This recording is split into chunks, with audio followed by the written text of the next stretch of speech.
we'll try and keep on top of that. We're also going to record this webinar so that anybody that couldn't come today will be able to view it at a later date on the website. So therefore, if you really don't want to appear on screen at any time, then put your camera off. If you want to just indicate that you want to ask a question, use the Q&A function at the bottom of your screen. Again, Sue's going to help us and interject where we've got some questions waiting for us. So if you can stay mute, that would be great. And then I'll just run through what our reopening and recovery session is going to look like today. So I'm going to chair the session. As you all know me, Yvonne Lewis. I work for Swansea Council. I'm the team leader in licensing. I've been in licensing nearly 30 years now, so I know, most of you on the call.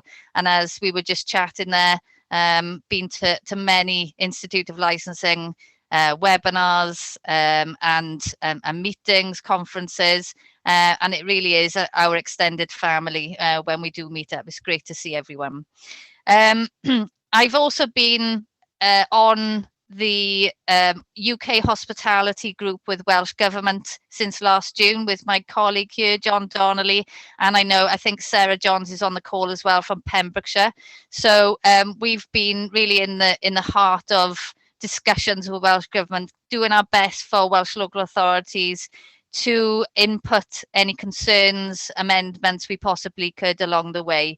So just to give you a bit of insight there. I'm also the chair of our region Institute of Licensing. So I'm just going to ask the others to introduce themselves. So over to Matthew Phipps first, please. Afternoon, my name is Matthew Phipps. I'm a licensing solicitor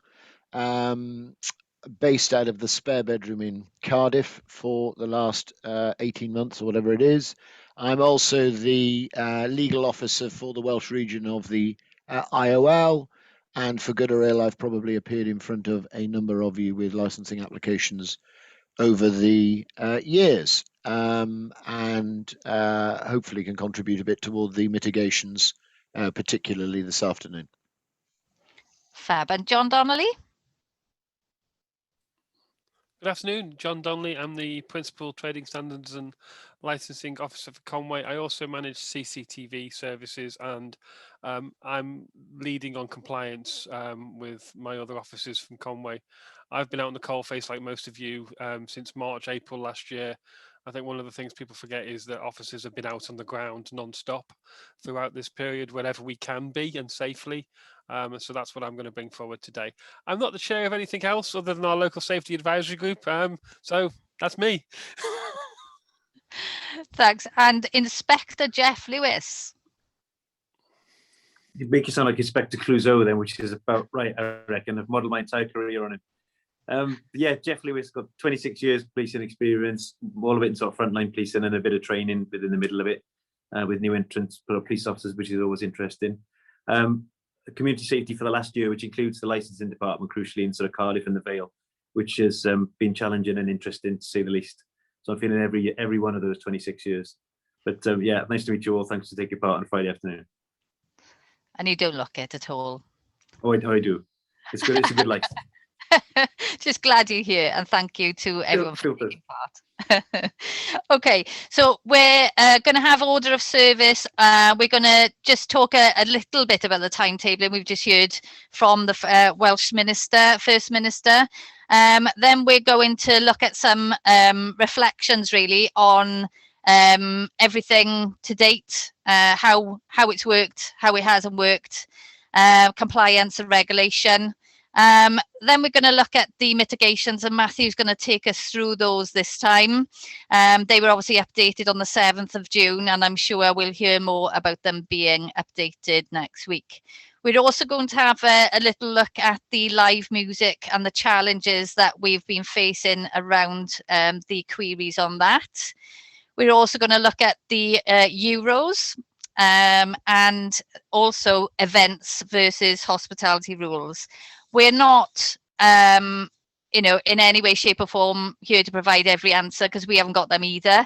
However, I think it's good to have some kind of discussion around them so we can see the common problems. We might have some solutions in some areas that others don't know about. So we're here to share experiences as well.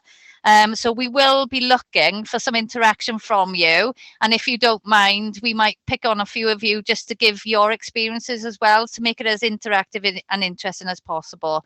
So without further ado, we're going to kick off with Matthew. If you want to just give us your understanding really of what the First Minister has said lunchtime, and then we'll dip in with some comments around that. Happy to. Obviously, I'm focused really on from a licensing perspective rather than from a health perspective. The health perspective summary that I took from the part of it that I listened to before we dialed in to this afternoon was hold your horses, really, and in line, I think, with the Prime Minister's pushback of a month. That seemed to me to be the tone and content of what was said in the introductory comments made by the FM this morning, and predominantly that seemed to be focused on the Delta variant being the underlying reason why we need to delay, and the focus for the next month, although there was lots of small detail, including hospitality licensing and so forth, that the focus seemed to be a big push to get people a second vaccination. And certainly pretty much the last thing that I heard before switching it off today was a strong encouragement for people and for people to encourage people to make sure that they turn up. And that seems really, I guess, to mirror and reflect all of the comments that have been made in the last 10 days about I'm no medic, but the medical analysis seems to suggest that whilst one vaccine is an improver, two is significantly an enhancer to avoid contagion, illness, death, etc. So that seemed to be the background and the summary. And then he went on to discuss the sort of licensing related issues. I'm afraid that we can talk about this in due course, but the regulations and the guidance hadn't been revised or amended, obviously, when he was speaking an hour ago or less than an hour ago. And I think Yvonne's understanding from the hospitality group is that the regulations may change on Monday, but the guidance may not be published until later in the week. And that certainly at my end was a complaint from probably 12 months ago, where I think the guidance seemed to lag behind the change in regulation and law. And I thought that was a problem we'd overcome, but it seems we might be going back there. But what I think you could take from the presentation, I think there were 4 significant points. The first is, and I'm reading it because I cut and pasted it into an email to myself. The first is that the number of people who can attend a wedding or a civil partnership reception or wake organised by a business in an indoor event will now be determined by risk assessment and the premises. And that seems to broadly reflect the English revisions from last week. When we look at the mitigations, I think it's still going to involve things like capacity, social distancing, etc., but there isn't a prescribed number per se. Second thing, which candidly will need to be an interactive discussion, because I'd be lying if I told you that I really understand what this sentence meant, but small grassroots music and comedy venues will be able to operate on the same basis as hospitality venues like pubs and cafes. That's as clear as mud to me, but maybe I'm not applying the brain to it. There will be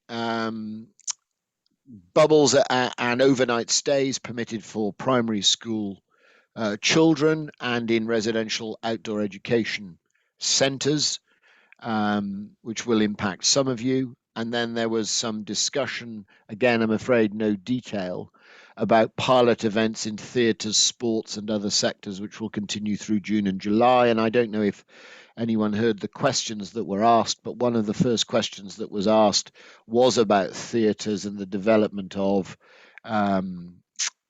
pilots, and the First Minister made some reference to Theatre Clwyd being permitted to conduct a series of pilot events, but I'm afraid that I'm not in any position to give you much more than that's what he said on the call. What that actually means, I don't know if it's John has got Theatre Clwyd in his division, but whoever has, maybe they will know more than I do, and they could make some contribution on that. Over and above that, I'm afraid it was as you were. There isn't much more to say. When we look at the mitigations, obviously there's some revisions, as Yvonne talked about, from the 7th of June, which we'll look at later, but I didn't take that there was much more than that, I'm afraid, in the announcement today. Okay, and just to add to that, the introduction from BBC was that their take on everything was that there's more clarifications come out of today's announcement rather than relaxations. And one of the points that the First Minister made was that they will be updating the regulations in relation to the mitigation measures around 6 people. So that's going to be updated. So I think we can definitely expect some changes to regulation 16, which is regarding any regulated premises, next week. So there's something that we're going to need to look for. As soon as that illustrated copy is out next week, we're going to need to look at that in some more detail. Now, it'd been mentioned this week that they were looking for more clarity around the 6 people. And I know many of us on this webinar will have had queries in relation to the events versus hospitality guidance and when to use what. So we'll come back to that a bit later. It was interesting to note that he did actually mention that today. And I think with some of the social media posts that I saw last night was saying the same. It's about technical amendments. So I think we're going to need to scour the detail of the documents next week to see what they are, because they've gone into no further detail at this stage. So that's just given a taste of, what we've heard at lunchtime. I know that David Chapman is not on our call this afternoon because he's been called to his UK Hospitality Council meeting to actually carry this work out on behalf of Welsh Government. So I'm hoping that they'll be working on the guidance as soon as, and then release that, next week, hopefully as early as possible. So next we're going to look at the reflection really over the last few weeks since we've had the last webinar, because for us we need to look at some of the things that have gone well, some of the things not so well. Obviously, Jeff will have something to say in relation to compliance and enforcement. So will John and myself. But also maybe, Matthew and others on the call will be able to say from a trade perspective how our officers have been met really in carrying out those roles, because it's important really to have that feedback and, not having Dave here to represent the trade, to have that sort of balanced view, because I know that on some of the calls we've heard, there've been some overzealous officers and then ones that have been done little or no enforcement. So it'd be good really to have some idea on lessons learned really. So John, do you want to give us an overview really of what your officers have been doing and yourself over the last few weeks and how that's been met? Yeah, I mean, I can answer the Theatre Clwyd question first. It's not on my patch, but we did invite them to a webinar a few months ago, and they were happy to attend. And they went through everything and all the mitigation they put in place, and said they were happy to share that with anybody at any time. So I think if you're good in a theatre on that size, you can get in touch with them, and they will meet with you and they will go through everything. They were really, really helpful and opened our eyes quite a bit with regards to how the theatres operate more than anything, because it's not really a world as licensing officers tend to enter. but it is strangely different. So I would encourage everybody, particularly in North Wales, to contact them and share that information with them. But how operation of offices, I think what people have, and I'm sure most of us on the call have realised that, you know, licensing, trading standards, environmental health officers have been out on the ground pretty much since day one. There was a small period where we were finding our feet and catching up and changing the world and adapting to that, probably middle of last year. But I think we're now being received as the people who are there to keep businesses open and work with the businesses. And whereas I think early last year, and as the pandemic started to hit, we were seen as the people who were shutting them. So that dynamic has changed quite considerably. But in some cases, it's because we've had to be robust or not robust, and you know, and guide people through absolutely every stage. And I think the realization from the businesses that we don't know everything in advance. And we, on many occasions, find out exactly the same time as they find out, has helped us a lot. But trying to get that over to them in the first few months, when we literally did say we don't know and things are changing daily, that is now being accepted, and everybody now is working to a timetable of literally next day. So I think that's really helped. We have had, I'm sure we've had some backlash. All my team now have to, well, we don't have to wear body cameras, but it has actually reduced the number of issues we've had. But it's their choice whether they turn them on or off as normal. But that has actually helped us considerably in giving consistent advice across the board, and actually moving to the more specialist people advising now, and not everybody moving into it. And I have to say, within the police teams, the communication in the first few months was a bit sporadic, but the communication we built up with our police colleagues and other local authority, cross-border communication has gone from, you know, meeting every once a month to literally speaking to each other on a daily basis with other authorities and colleagues. So that is a massive way forward across the trade in general.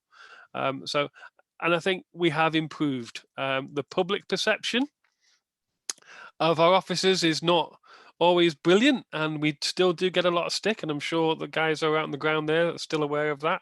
We're not the fun police, and that's one of the politer terms, because I've been told I've got to stop being a potty mouth, as I normally am, as those of you who know me. So that's the term I'm going to use today. We have had all that, and we will still continue to get that from a sector. But actually, I think more and more the businesses have come to appreciate that we're there to support and guide them. And we only have to use the stick when it's absolutely necessary. And I'm sure Jeff will come on to one or two issues with regards to football, but that's a whole different story. Jeff, do you want to come in next?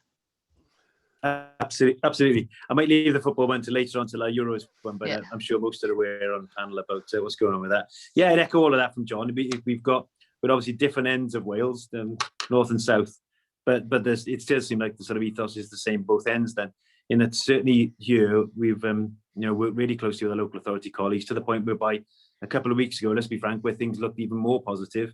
We're discussing what happens post-COVID in terms of not losing that contact between the council team and the police teams and the joint enforcement teams that we've got now, effectively carrying on, but hopefully post-COVID in a world we'd all want desperately, and to carry on that sort of working capacity together, because it's absolutely reaped dividends for us.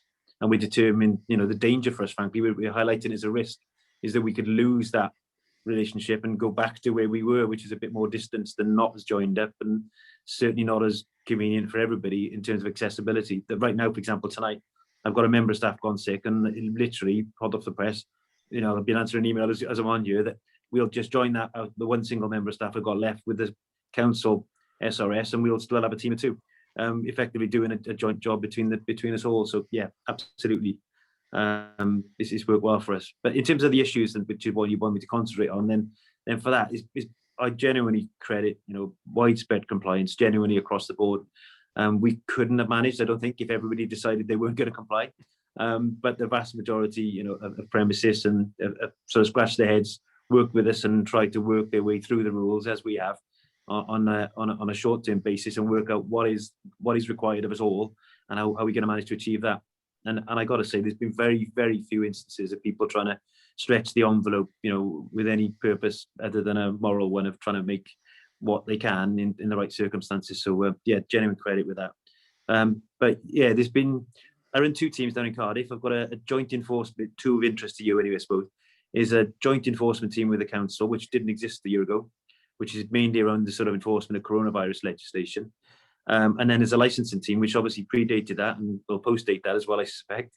That has always been there in terms of the pure licensing issues that have always been there, and that act hasn't changed.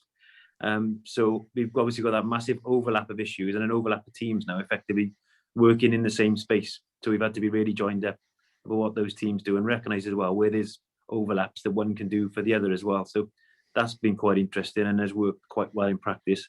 Touch wood. We think so, and the feedback would be that way. Do you want to ask him, Yvonne?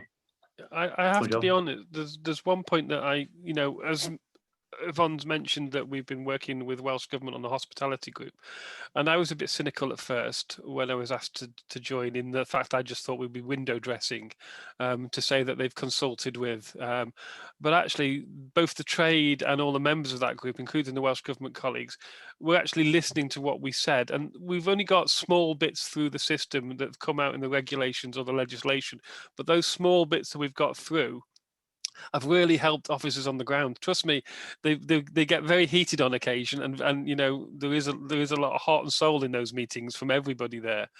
But I think from a purely regulatory point of view, the little bits we've got through have made a big difference on the ground to officers. The small clarifications we've got, and that's to police and local authority officers. But I genuinely think that the way forward is not the mass consultations that Welsh Government does and then can ignore everybody, but the small targeted consultation groups where you have the right people giving them the right information. Because I'm feeding back from my colleagues in North Wales to Welsh Government, and that's never really happened on a real-time basis before, and vice versa. And that is one thing we need to look at in the future. Yeah, that's a good point. Just an example, it's a sort of a tenuously linked example because it's not specifically in the licensing area, but literally we found a flaw in the sort of frustrations, if you like, with the track and trace stuff we were asked to do, jointly with the local authority about checking people's whereabouts and whether they were doing the right thing at the right time.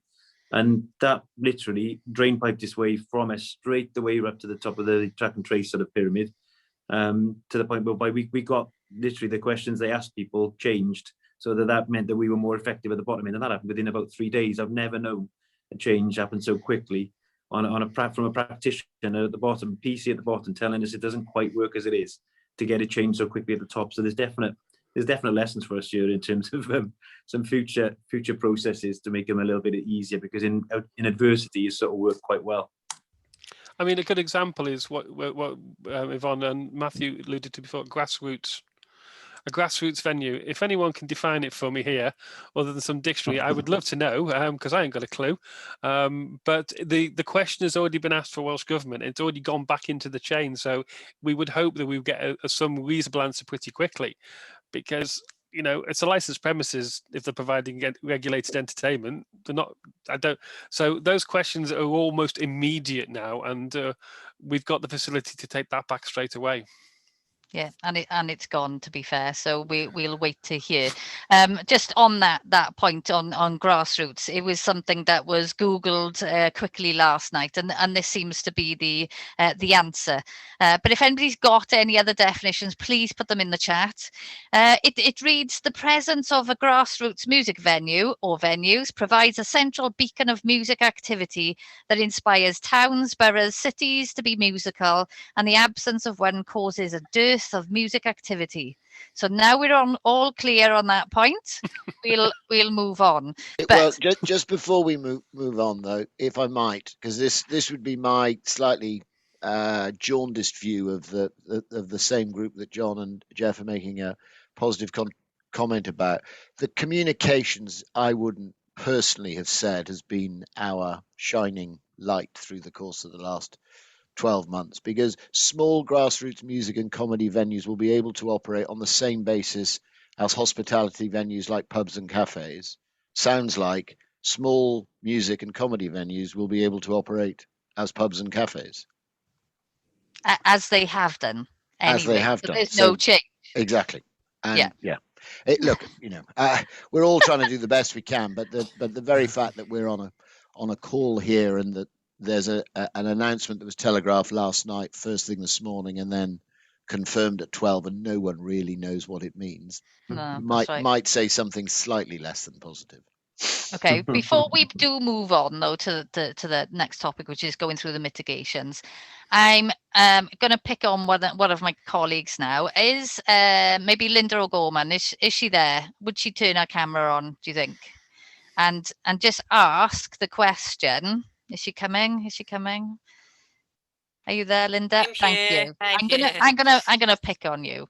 Friday afternoon. Yeah, I know.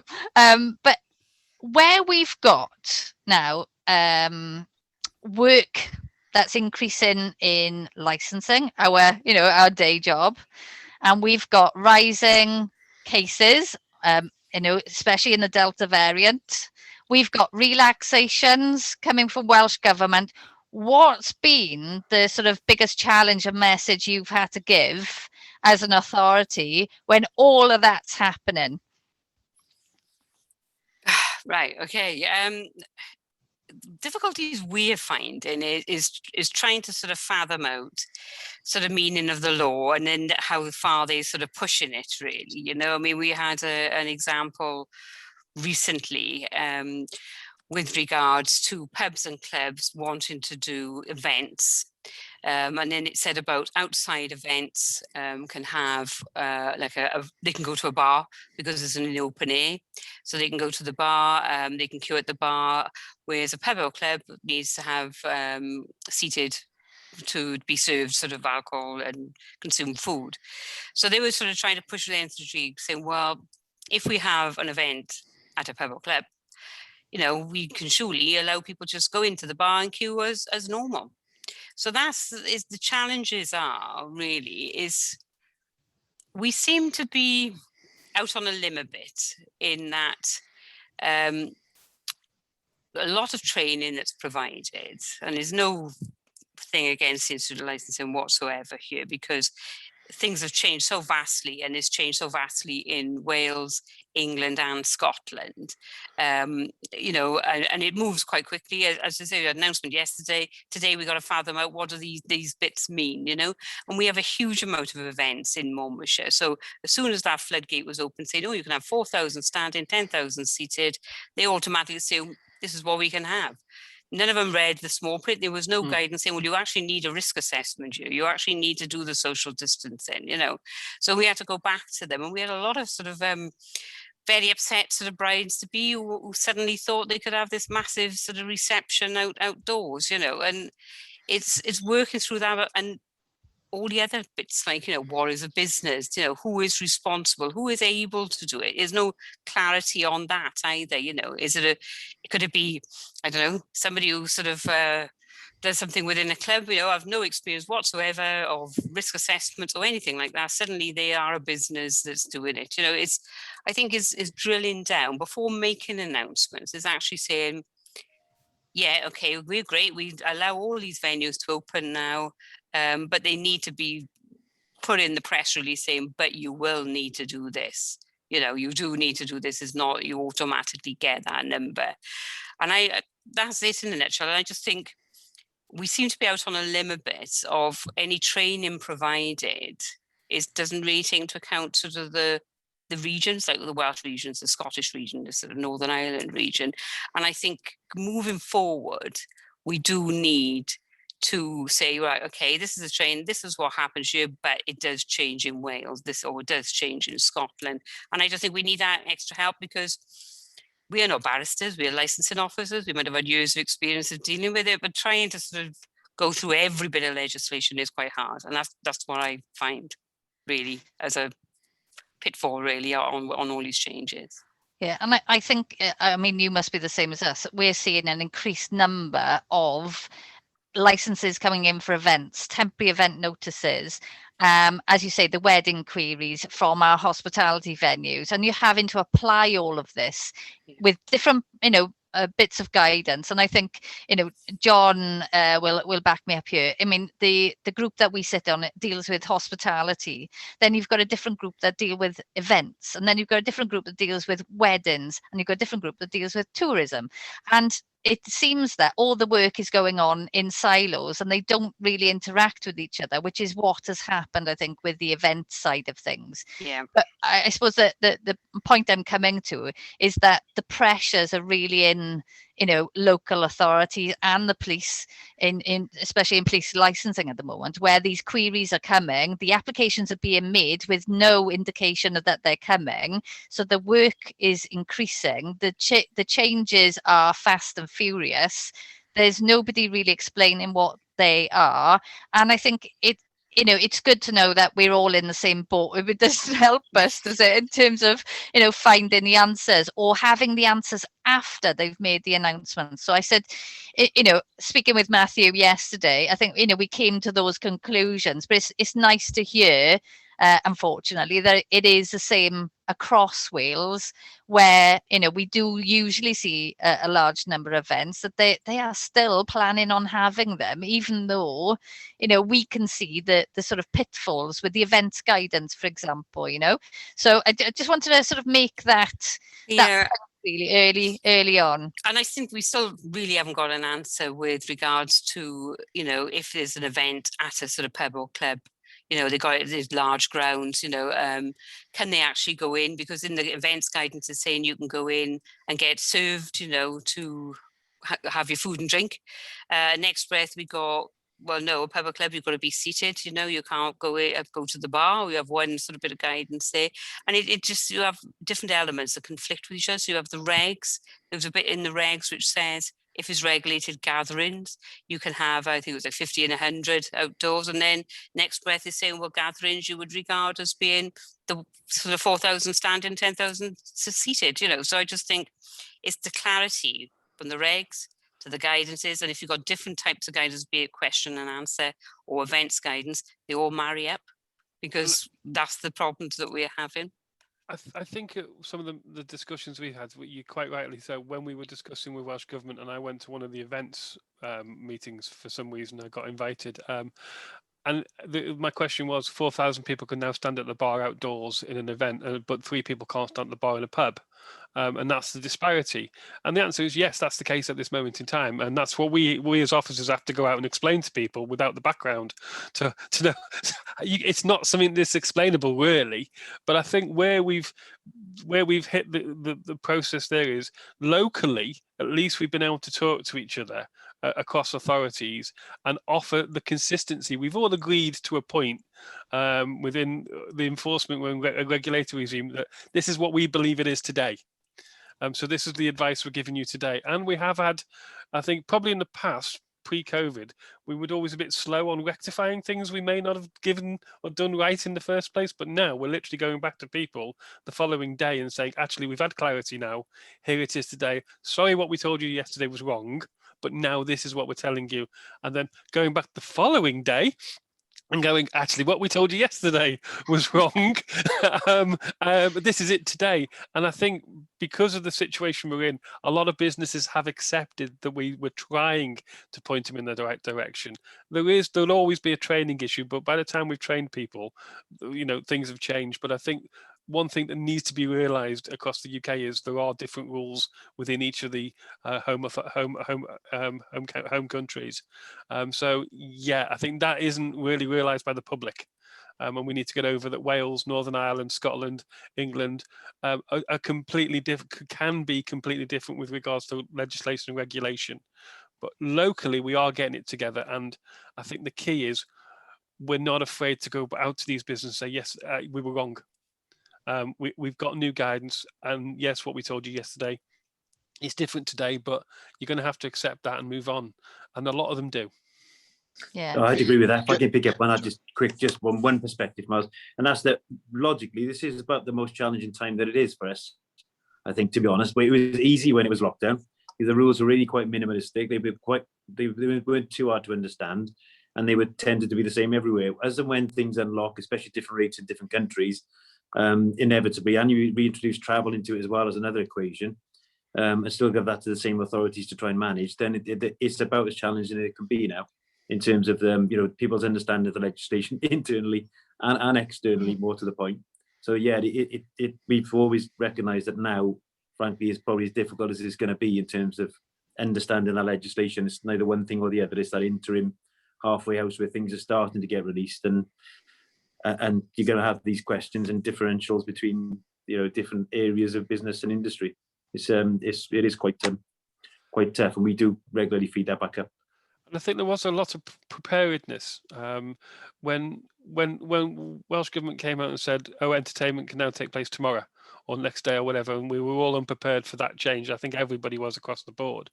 Is that when something does come out, we've got our WhatsApp groups, we've got our email groups, we've got our Zoom meetings, and the way digital has transformed the way we work and communicate with the trade has been massive. And I think that we literally can tell them something different every day in many cases. In the past, we would send out a newsletter, we would put it on the website, but now we're going direct. And unfortunately, that does work two ways. So we get the feedback almost immediately as well. So when we had hundreds of people inquiring and saying, "I want to put an event on now for 4,000 people," we were immediately able to say, "Yes, but don't forget you need to read the regulations, and yes, there is a risk assessment." And we moved a lot of those people away from that question because they got it then. Yeah, it's not just this, it's this as well.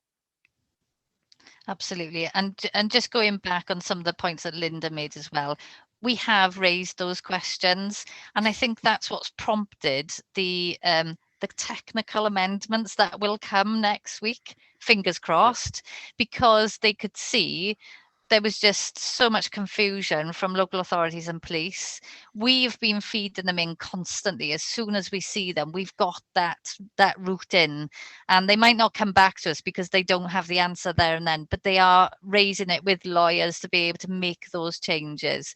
So unfortunately, what we don't get then is the consultation of the changes that they make. They might bring something in and it still might not work or might not be as sufficient for us to give those answers because they're not coming from practical backgrounds. And I think that's another part where it falls down. But from what I can see is that they'll make the announcement, which is obviously Matthew's bugbear, then they'll write the guidance and everything that goes with it, because it's all our bugbear, isn't it? Why not do it in reverse? But it's not happening. And when we talk about confusion, I feel real pain for Matthew, because you do advise on English regulations, Welsh regulations, and how what day of the week it is. I will never know, because trying to keep up with just the Welsh regulations and guidance is enough.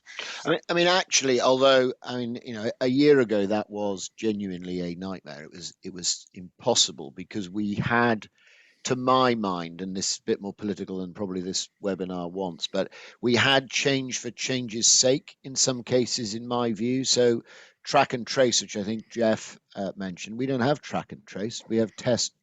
I can't even remember what it damn well is now. Anyway, which rather makes the point. But we all know it as track and trace. That, to be fair, I think has gone away. And if we were looking, as we will, and in this webinar, actually, I'm going to look at Regulation 17, which is what Linda was mentioning about the events obligations on being seated, not seated, going to a bar, not going to a bar, in a moment or in a few moments. Actually, to be fair, that mirrors the English one almost precisely. And so I think that they have, over the course of time, come to realise that if every decision is being based effectively on the same medical evidence, which broadly it is, then it's not improper to presume that the regulations controlling ultimately public health ought to be broadly similar. And okay, there are some differences, but if you take the Regulation 17, I don't know if two wrongs make a right, but it's as confusing over the water as it is this side. Okay, are you happy to go to mitigations, Matthew?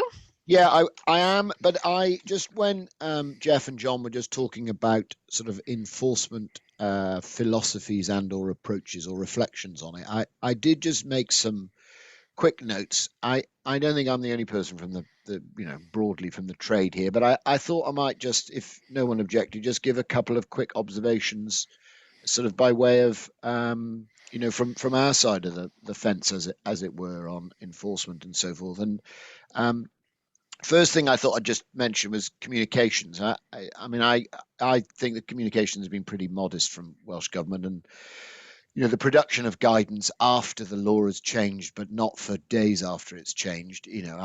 I'm underwhelmed by that, and as Yvonne will tell you, I've been underwhelmed by that every time we've spoken in the last 12 months.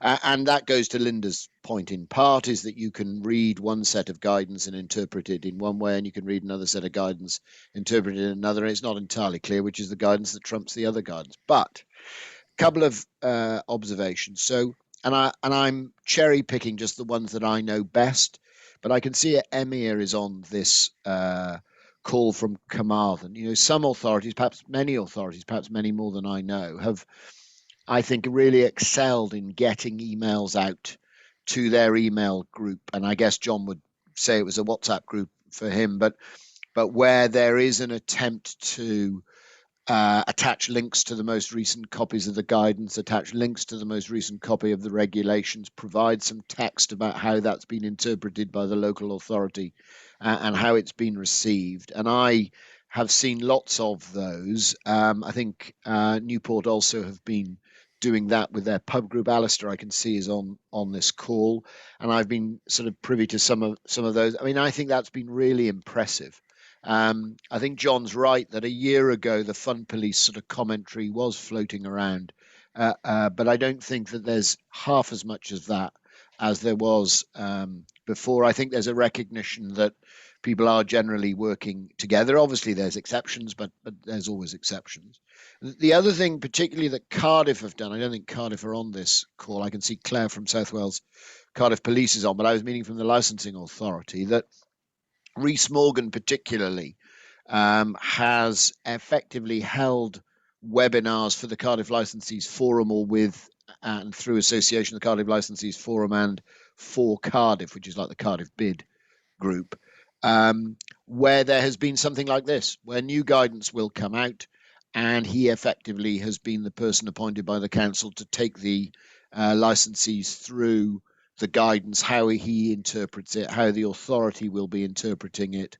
And it's done on a very sort of open basis, with people challenging the conclusions, people having the chat function Q&A, people picking up offline. That's been really impressive, and I think really good to see. And that I could sort of then extrapolate that out into the pavement licensing, tables and chairs licensing piece.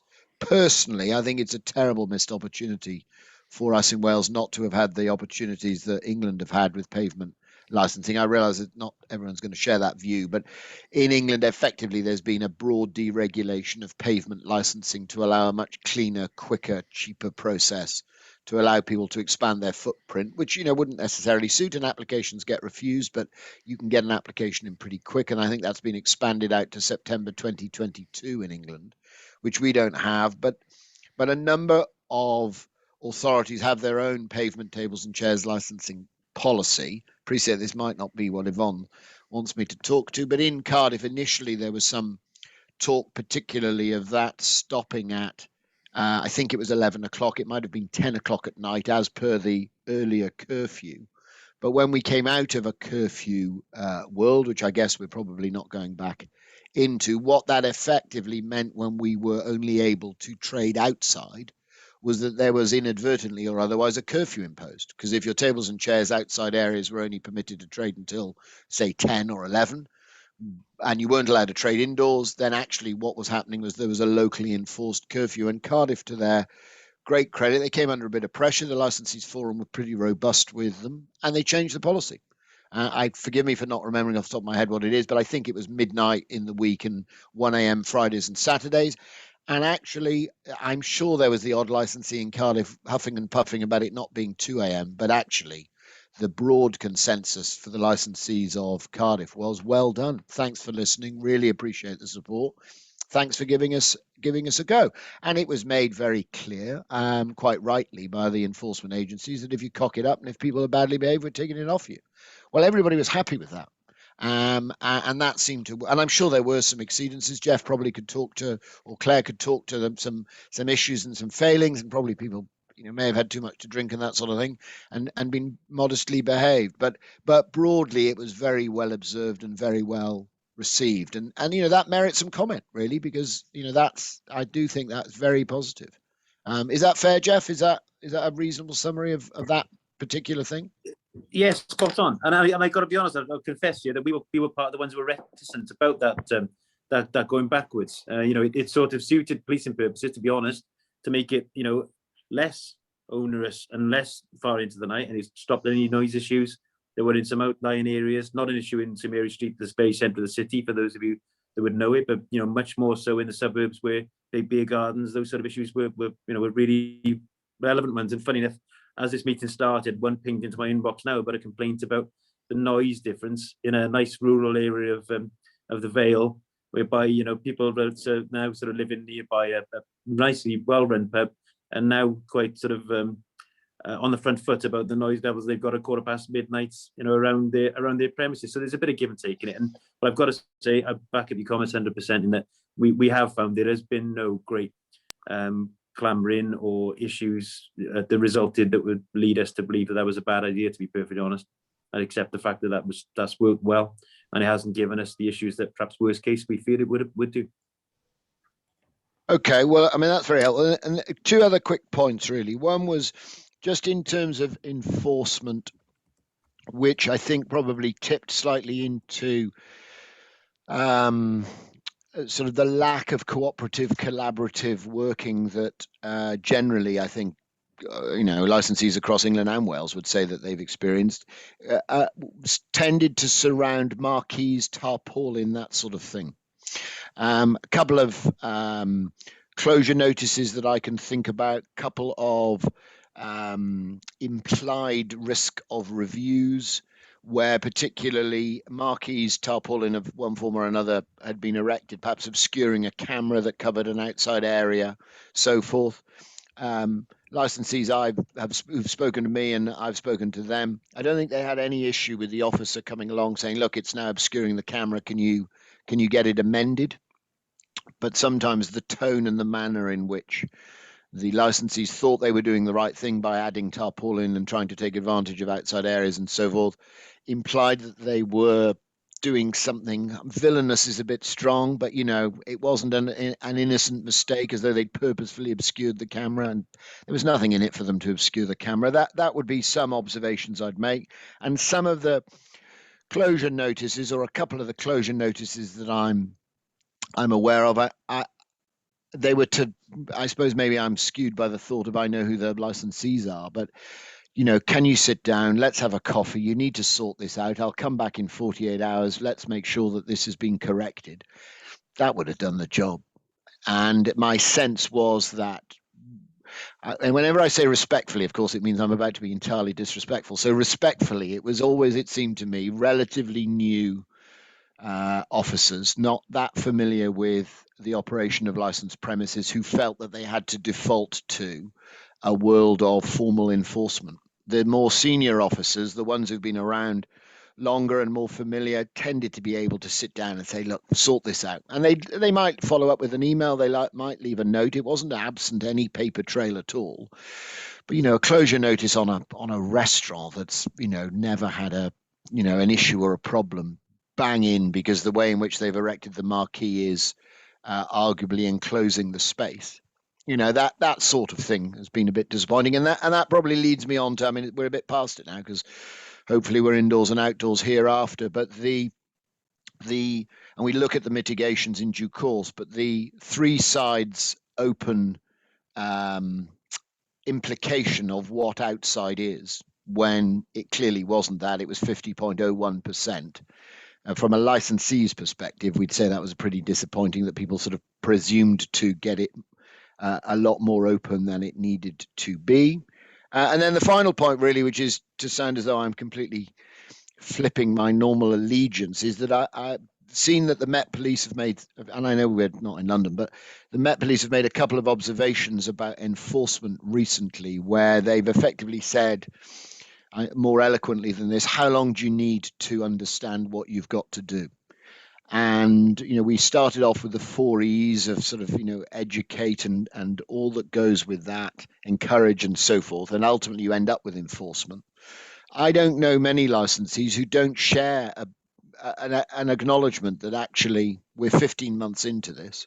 And although some of the newly published stuff may need a bit of reading, rereading and understanding, the broad principles: have a risk assessment, make sure your premises and your customers are well managed and well controlled in line with rules that everyone now knows.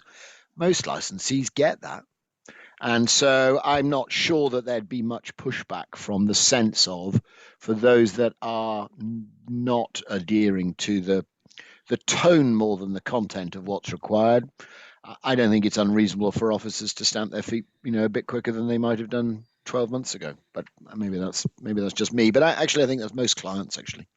Anyway, so that's my 2 minutes of feedback. I don't know if they haven't turned their cameras on, I noticed, but Emir and Alistair are both on this call, having specifically referenced you. Do you want to give us a comment on communications and dialogue with licensees?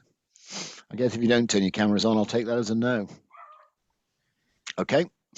I can give a quick bit of feedback. Yeah, Obviously, do, John. having done both of those things, issue closure notices. Usually when we've got no other option, but I think the use of the improvement notice was key in many business premises in the beginning, and even as we were coming out of lockdown, the improvement notice was probably the key document for us, not the closure, because if we issued a closure, it wasn't just a failure on behalf of the premises; it's a failure on behalf of us as well, and because we haven't got them to the right place. I think one of the key things with licensing officers is that and I am shouting out for licensing officers here more than other officers, is that they've been used to negotiating with licensees at 1 o'clock in the morning in the rain or whatever it may be, and taking stick off taxi drivers when they're standing there, so they can have a slightly different conversation and a more informal enforcement conversation, shall I say, and that has been key to not the massive closure notice which some of the licensees in the trade think we've issued. And there haven't been hundreds and hundreds of them. There's probably been tens of them, I'd imagine. But the key bit of the legislation was the improvement, because you did have the conversation, but you had the stick, which was not putting you out of business. It was telling you, you need to get this sorted. And here's our conversation, get it sorted, because I'll have no option but to come back if you don't. And Emma and Alistair have joined us as well. They've turned their cameras on. Emma, do you want to say a few words? Thanks, Yvonne. Good afternoon.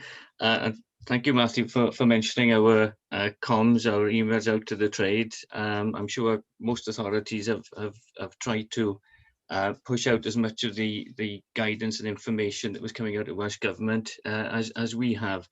But going back to your question, I suppose in terms of communicating with the trade, the point's already been made by yourself and other speakers. I think our frustration has been the fact that announcements are made when we don't have the detail, when we don't have the specifics of the guidance, and that's really what the trade are often looking for, rather than the headline news, which Welsh Government has already published a few days earlier. So again, as John has just mentioned, I think licensing officers have been very much in the front line of communicating with the trade, and it's been a real tough ask over the last 12 months or more now, to hit that balance between giving them correct advice when the differences between the guidance and the regulations are something that we're struggling with ourselves. So we've certainly seen an appreciation from the trade for the efforts to supply them with information, and seen more businesses come forward wanting to be part of that group and receive updates from us. So I very much wish that Welsh Government did change the protocol for issuing regulations, guidance, and then making announcements. But I think that's we're too far down the road to see anything change on that score. But thanks very much for your comments, and that's all I'd add on that point. Thanks. Great, thanks, Emma. And Alistair? Yeah, I think I just echo what John's saying. I think it's been slightly easier for licensing officers than maybe our trading standards officers, because we're part of that nighttime economy. It's not unusual to see myself and the team out on Friday, Saturday night.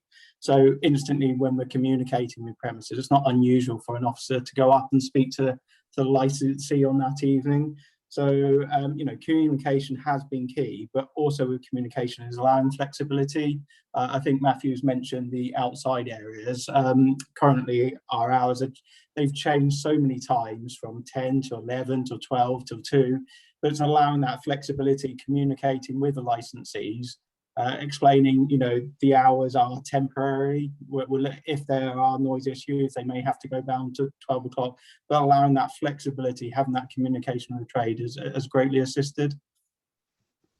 It's really important, and conversely, we've got the infamous Wine Street, and we've had similar conversations, and we've stuck with 11 o'clock, even when the temporary permitted rights legislation came into force. I think it was April, which said that it should only be permitted up to 10 o'clock. But because we are completely surrounded with residential properties, you know, above every licensed premises is either social housing or private housing, and the way that they were built and the timing that they were built proves so problematic to our noise team. On a normal day, to extend the pavement licenses any later just would have been an absolute car crash for ourselves in Swansea. So you know, we've had to make that decision because of our logistics and geographical area. So, but I take the point, you know, what works in one area might not work in another, and we can't have that blanket approach. So it's nice to hear different aspects, isn't it, and different points of view in relation to that. And that sometimes is the difficulty, isn't it, Yvonne? Yeah. That, you know, a certain area, for example, if we go to the sticks, we're not having outside areas that open till 2. And it's hard sometimes to the trade to understand that they can do maybe one thing in a certain area, but other areas you can't. But there's reasons for that, and sometimes that's hard to communicate. Yeah, absolutely. You've also got the, you know, the one premises or the 2 or 3 premises that have had closure notice or had some form of enforcement action, because that's the way it's worked for that premises. But that's the headline, not the hundreds, if not thousands of conversations where officers have gone, yeah, it's not quite right, let's give it a go, see how it goes. If it's a problem, we'll come back to you. That's the daily, that's what happens daily. But unfortunately, that doesn't get the headline, or that doesn't get brought out, does it? Every single day, hour after hour, officers on the ground are saying, yeah, well, we'll give it a go, see how it goes. If we get problems, we'll have to come back to you, and walk away and go on to the next job where they have exactly the same conversation. But you do come across one where you go, well, give it a go, and they go, no, I'm doing this, and then you've got to step up, haven't you? Absolutely. Right, Matthew, can we move on to mitigations and maybe go through some just key mitigations, and possibly when we get to number 16 that we pick up live music at the same time? You're on mute. God, if we had £1 for every time someone had said that in the last thing. So what I'll do, if I may, is I'll just share my screen, which hopefully will allow you to see what I'm talking to. So first off, effectively, it's the UK hospitality guidance. It's well, to my own personal view, an odd observation that we have not, as a government, managed to produce our own guidance. We're reliant upon the Trade Association to do that for us, but that is the way that it has been. And to be fair to the UK hospitality, they have done that, and I don't doubt, as Yvonne mentioned earlier, they are probably in the process of revising this now in line with comments from First Minister earlier today. So I'm sure you're all familiar with this document, but it is, you know, the document from which everything flows. And the initial section, starting at page 3, is mitigations for hospitality businesses. I hope, helpfully, that I have just stuck it onto, I've cut and pasted it into an email to myself, And what I've done is I've just highlighted in bold, if you will, the headline topics for each of the various numbered bullets. And if anybody wants this, by the way, for what it's worth, just send me an email and I'll happily send it across. I don't know if it's that readable on your various screens, but if I rattle through them or canter through them as Yvonne's flagged, and then we'll look at a couple that I think merit a little bit more attention. So the first one is the risk assessment point. We'll all be very familiar with that, and frankly, so should all the licensees throughout the country be familiar with that. The one point I'd probably make about that is that the risk assessment principle is not meant to be a stationary, we did one last August, it seemed to work well then, we've not really thought about it since, job. And perhaps certainly in terms of the sort of comms piece that we were talking about a few minutes ago, I don't think there's anything unreasonable about reminding licensees that the risk assessment merits review. It merits review because it merits review, but it merits review because the rules and regulations have changed. And if we go back to, well, certainly the autumn of last year, they would seem to be changing on a daily, if not weekly basis. And so there will undoubtedly be risk assessments out there that have got headlines and considerations for things that are no longer the law and perhaps don't reflect the way in which things have developed. And not wanting to criticize licensees for that, people weren't that familiar with risk assessment 12 months ago, but that would seem to me be a suitable thing perhaps to give prompts on in dialogue. So maximizing ventilation and enhancing airflow. I flagged that only because having been out to dinner a couple of times in the last few weeks, I was surprised, not in a good way, by all the windows in the premises being closed that I went to a few nights ago when it was 20 plus degrees. I just didn't really understand why. I mean, you would have had the windows open, forget coronavirus. It would have been a decent night to have the windows open anyway. But in a coronavirus in environment, I would have thought, again, licensees ought to be thinking about that a little quicker than they seem to be in my experience. Yeah, Deep clean. Sorry, yeah, go on. Sorry, and just on the ventilation, I mean, obviously you can see the underscores in the actual document itself, and it takes you to some, really good enhanced advice now in the tourism and hospitality guidance. But it's one of the key things now we are looking to enforce. So we're now finding ourselves in a challenging position with the regs and the guidance changing so often. We're now picking up some key measures that we're going to be enforcing, and one is ventilation, is to make sure those doors and windows are open, as long as they're not fire doors, internal fire doors. But we've had discussions, because we had quite a large cluster in the last couple of weeks in one particular premises, which in all honesty, when I walked in there and it was quite cold outside, I went inside and the air felt really, really moist. That's how warm it was in there. And the suggestion was that they open the fire doors, the external fire doors, then, to make sure the airflow was going from back to front. Now, I spoke to the fire officer in relation to that, and he was more than happy with the external fire doors being open, but ensuring all internal fire doors were obviously kept closed in case of fire. So it's a really important point. It's something that we're going to be emphasising in the next couple of weeks, along with the TTP records, because there's been a real failure there as well. So ventilation, I think, is key in this guidance going forward. And I think there's been some indications that might make the regulations as well. So we need to look out for that next week. Can I just interject a second, Yvonne? You can. Who is it? It's Aled, lawyer from Swansea Council. Hi, Aled. Hiya. I just wanted to ask how that is compatible with some licenses which have conditions asking for windows and doors to be closed after a particular time in the evening, usually to prevent noise disturbance to neighbouring properties. So how does the ventilation thing is compatible to that condition in the license? I mean, my view, for what it's worth, is it's not.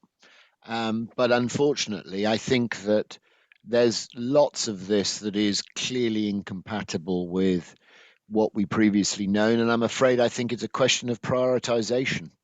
Obviously, all enforcement, well, I hardly need to tell you lot, but all enforcement is ultimately a matter of discretion.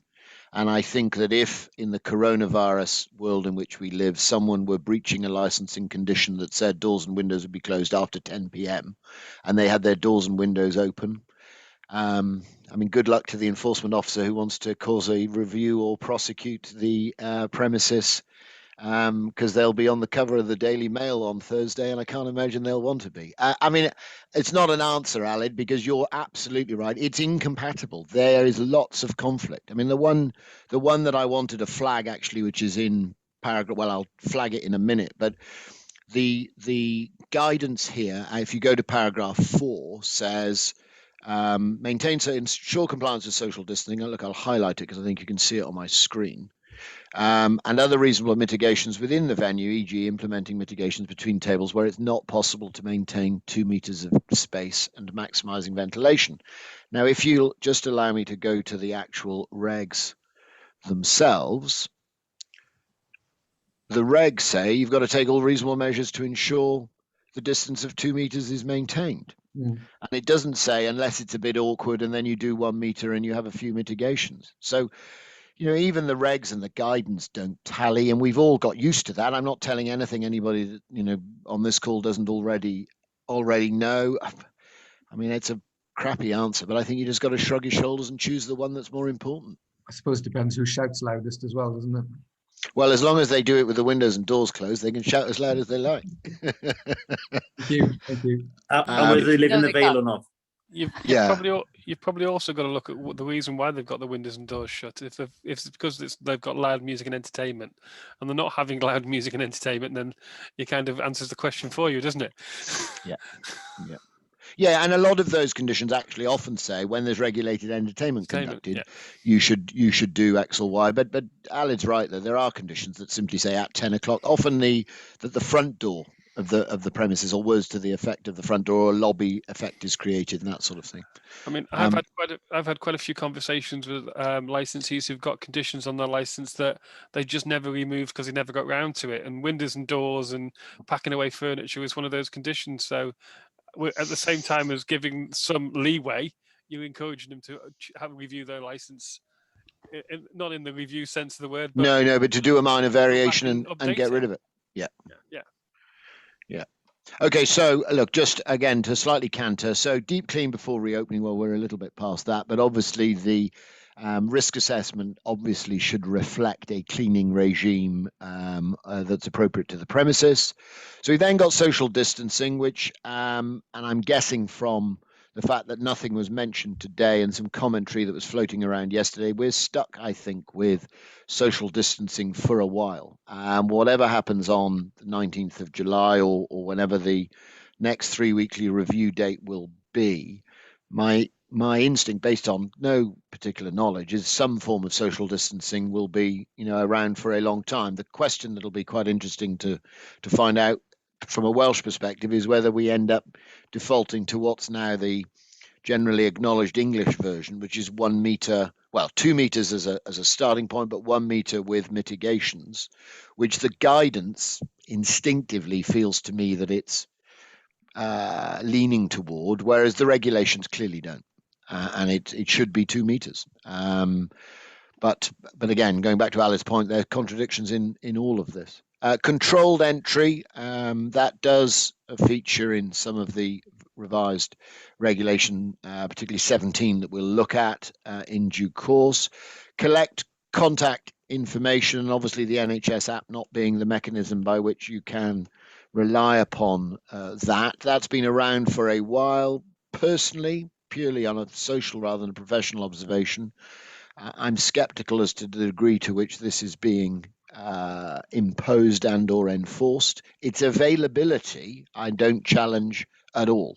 Everyone's got the poster. Lots of people have got the book.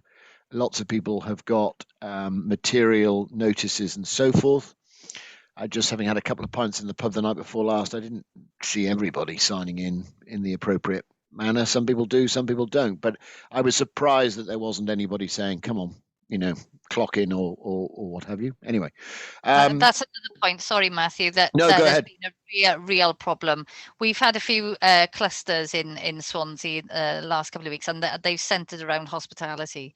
One in particular, and hot footing it into Wine Street on a Thursday tea time, then to check the measures in place.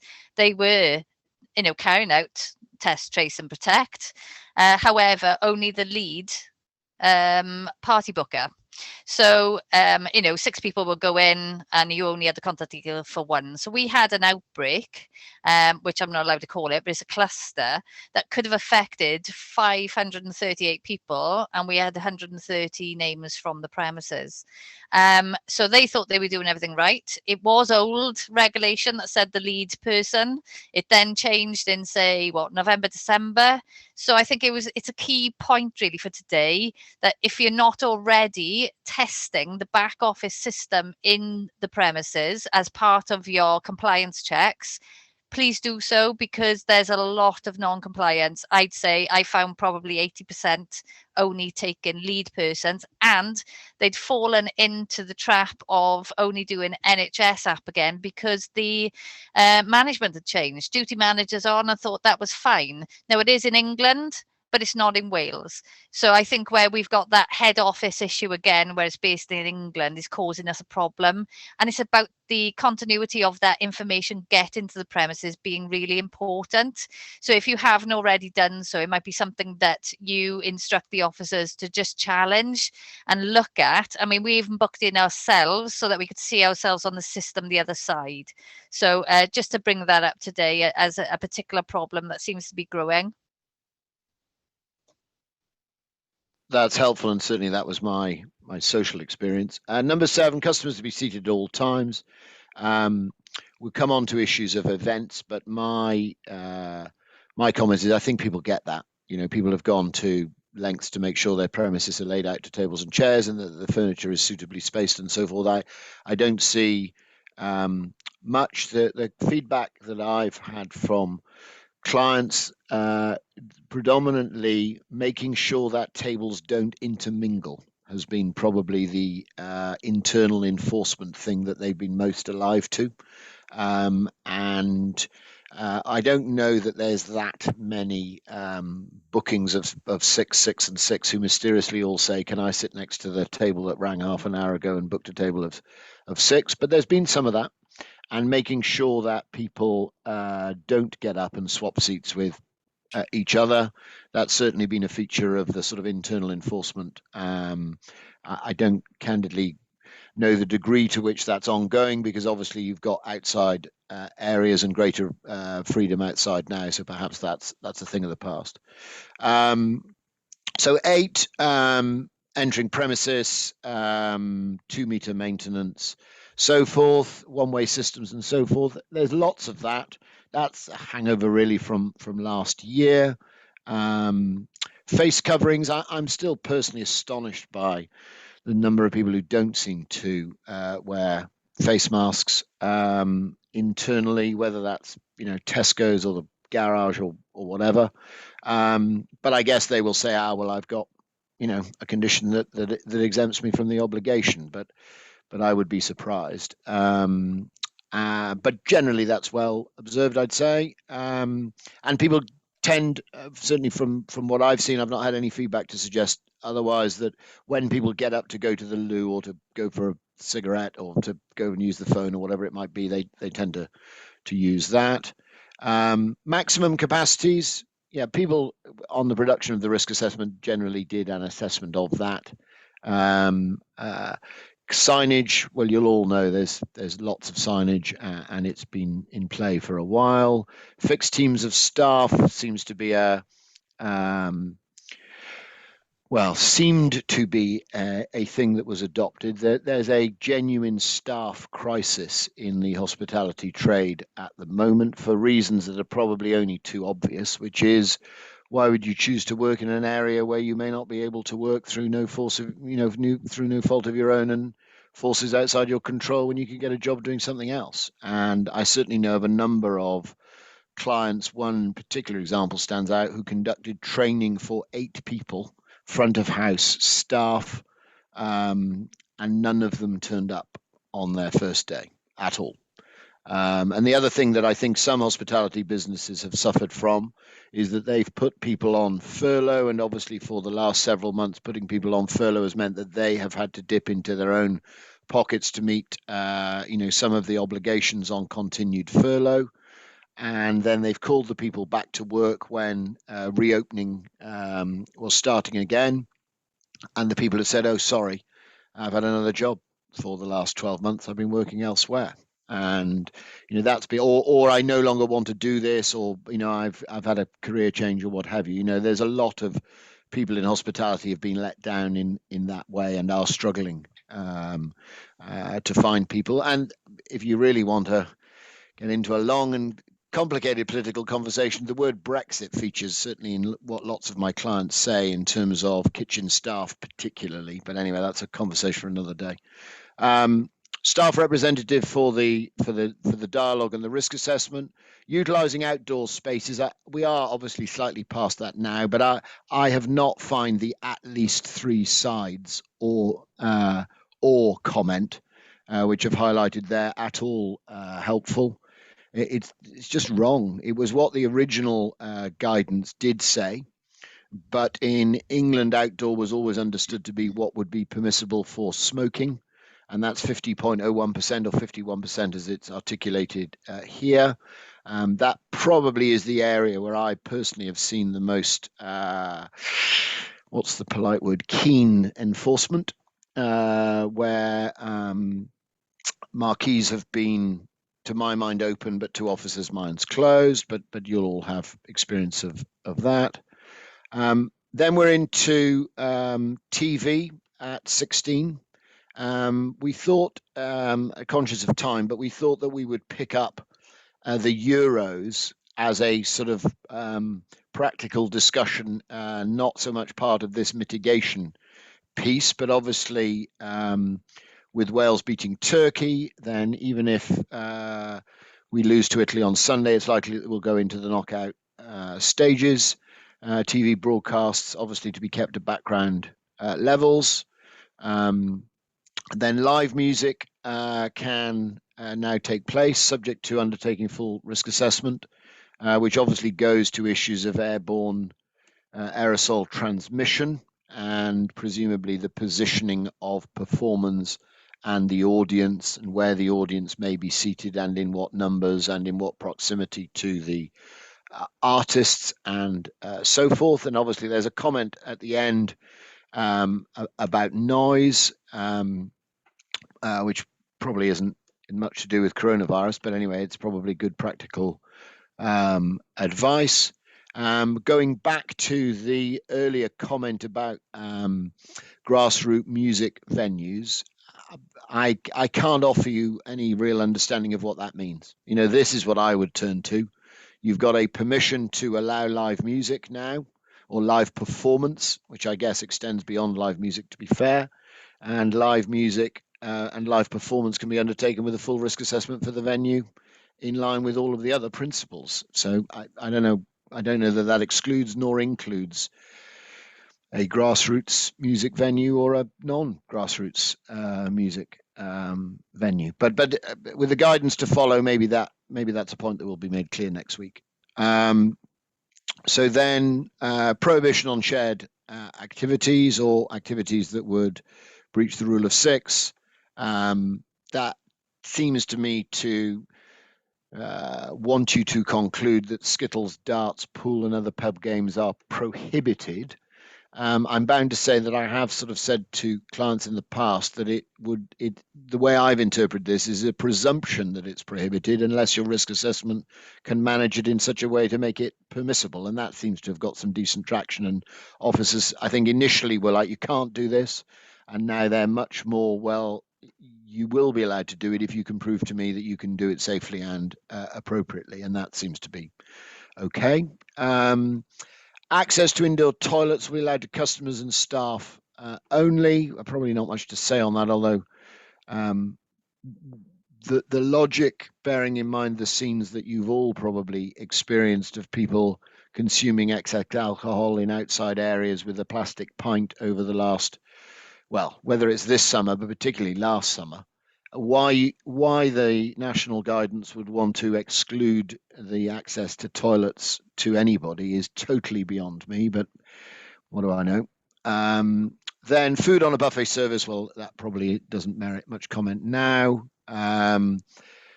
Takeaways having to be sensitive to face covering, social distancing, and so forth. We've obviously got fairly solid knowledge of numbers, probably doesn't merit much comment now, but the point, perhaps picking up on Linda's point from earlier, maximum number of people can now meet outside regulated premises is 30, which probably gets rid of many of the sort of issues of enforcement concern that bedeviled us all last year.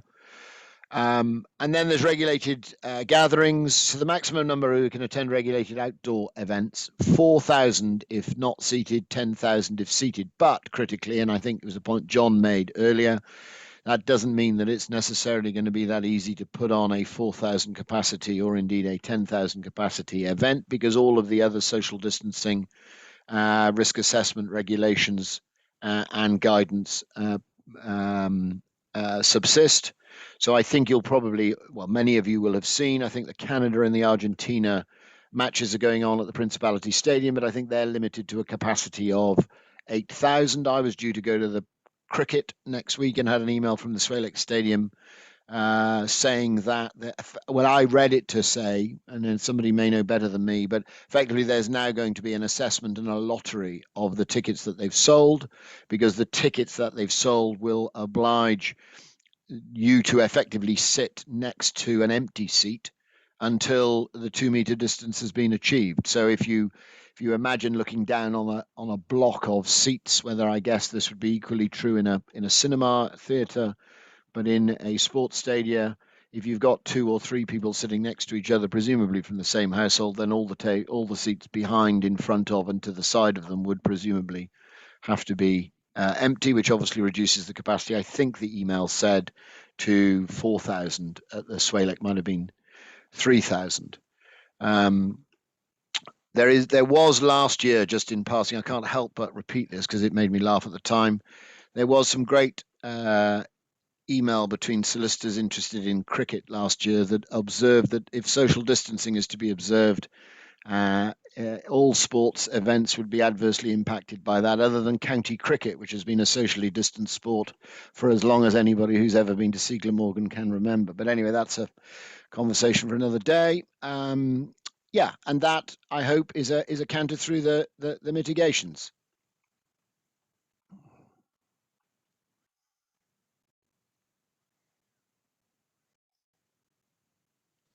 Or Great. not.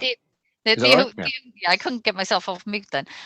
If you can go to the actual UK hospitality guidance, and we just show the useful links. Yeah, absolutely. Just go to the bottom there. Yeah, so sorry, go on. No, I was just going to say, because it's really important that we are directing, ourselves and officers and the trade to these. Yeah, so you'll see that there are links. Sorry, I scrolled a bit quickly through. These are the mitigations that we've just been through, numbering, I think, 23.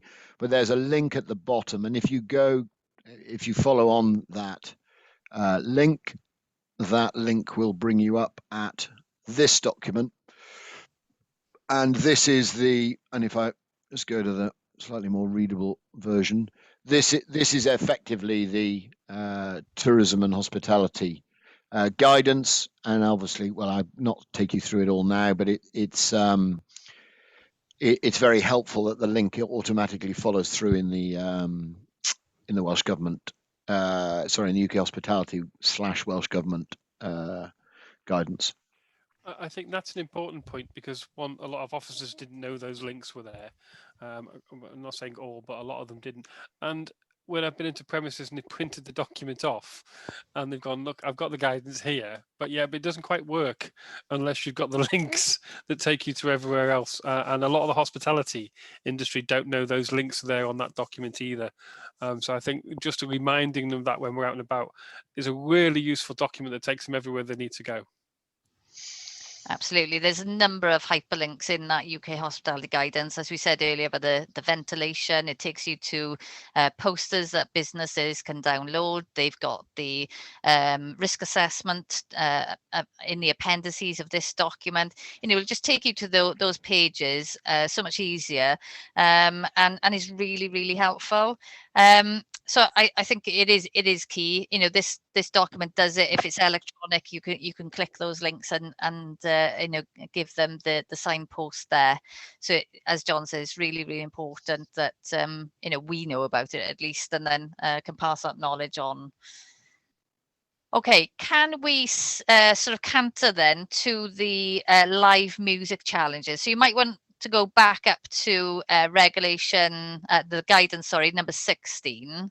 And then because the live music in particular doesn't sort of feature in the regulations, but number 16 outlines the live music and the challenges I think that officers have been facing since this was sort of slotted in against our better judgment. I don't know if Sarah Johns is still on the call, but Sarah, myself and John made fierce representations in relation to this, in the hope that they'd reword it, and they didn't. Unfortunately, they went with what they put forward. Now you can see there's a link in this particular paragraph to the rehearsing, performing, and taking part of the performance arts guidance. It's an absolute read. It is so complicated when you read this document. A lot of it doesn't apply, and our ask of Welsh Government really was to simplify it. The bits that they needed to know, just put into a paragraph in the UK hospitality guidance, for example, about social distancing between performers and the audience, about obviously the level of noise that it was acceptable, because as you'll see in paragraph 16, it says loud noises and music and broadcast all need to be at background level. But then it doesn't say the same in relation to live performances. And it just doesn't make sense to any of us to say, well, you can only have the recorded music at that level, but you can have a full, band in as per your risk assessment playing at any level. So it didn't make sense to us. We felt we needed some substance behind it. We needed not to give them another hyperlink to an awfully long document that goes through every kind of performing arts you can imagine, and they really won't read. We know they won't. So in terms of those mitigations, they've been lost, in my opinion. But Sarah, are you on the call? I know she was. I think she dropped off. She's dropped off, is she? Okay. I can't see her. You can't see her now. Okay. But, just on that point, just to sort of, back up what I'm saying, we did make those representations, but like I said, this is one occasion they didn't take them on board. But over to Matthew. Oh, hang on. Well, what am I talking to? Only to say, they're not in the regulations. It's guidance only. But from the point of view from the trade, then have you had any indications of the problems that have been experienced in relation to interpreting this particular paragraph? Well, if you go to your sort of most significant point, which is that it doesn't appear to oblige live music to be played at background levels, I would say that the trade would probably breathe a sigh of relief, because what would be the point of playing live music at background levels? You'd have string quartets, and that would probably be it. But I haven't had any clients who are trying to put on Motorhead or whatever in order to make a point about volume, because I think there is an understanding that the louder the volume creates, the louder the people will want to speak at, the nearer that they will lean into one another in order to converse. Certainly from a recorded music perspective, the more likely they are to dance, which I suspect is the genesis for why the restriction is on recorded music in the first place. So no is the one word answer. And the few premises that have put something on, I haven't seen that there's been a great deal more than a sort of singer-songwriter, acoustic, even if it's amplified, acoustic guitar type operation. I haven't seen much in the way of, bass, drums, singer, guitar type stuff having started up yet, personally. Okay, we have, and bring sort of John and Jeff in now, but we have, and again, the performing arts guidance, sort of tries to sway you to only holding these outdoors, the social distance element between the performers, and if they can't manage that, where they should stand, and again, it's what us as licensing and police need to be looking at in the risk assessments, really, to give that sort of guidance, because I'm sure that they certainly haven't gone through these principles in that particular guidance as well. It says about dancing, that again, unless you can write a risk assessment which states that people won't be breaching that social distancing and sweating over each other, etc., and breathing over each other, then obviously dancing can't go ahead. There's more detail, I think, in the wedding guidance in relation to not dancing, and the infograms coming out via their comms team in Welsh Government about no dancing, than the actual hospitality guidance, because it was actually dropped off that line. So if they're looking for the hospitality trade to comply, and for licensing and police officers to know exactly what that guidance should mean, the regulation doesn't prohibit certain types of performances to take place. But now we've lost it from the guidance as well. So you've got to seek it out from many different parts of Welsh Government guidance to be able to try and get a holistic view. So I think it's just trying to bring that to the fore today, that it's really, really complicated, but it hasn't gone without representation to say how difficult this has been and is being.